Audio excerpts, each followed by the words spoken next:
निवडणुका बॅलेट पेपरवरती व्हाव्या का ईव्हीएम वरती?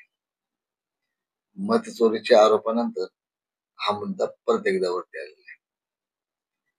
मित्रांनो, मी प्रशांत, राजकारण कट्टामध्ये तुम्हा सर्वांचं स्वागत आहे.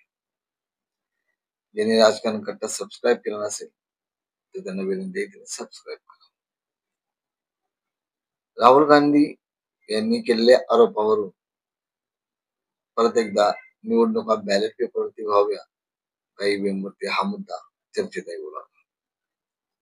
त्यात बिहारचं इलेक्शन आहे, SIR सारखे जे प्रयोग चालू आहेत निवडणूक आयोगाचे,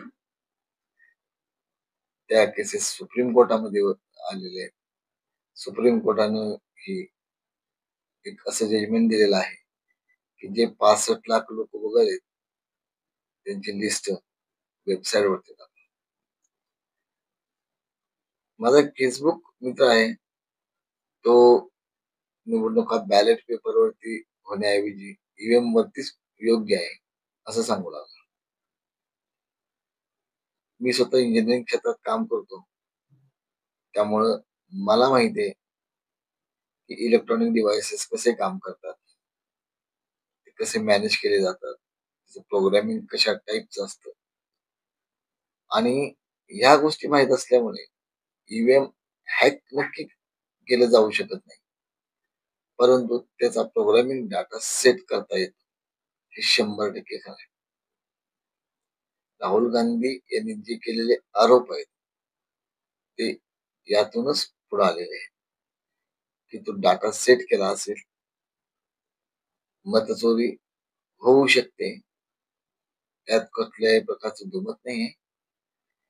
आणि लोकशाही जर सुदृढ राहायची असेल तर ईव्हीएम बंद होणे ही काळाची गरज आहे. जेवढे विकसित देश आहेत त्या देशामध्ये मतदान हे बॅलेट पेपरवरतीच होतं.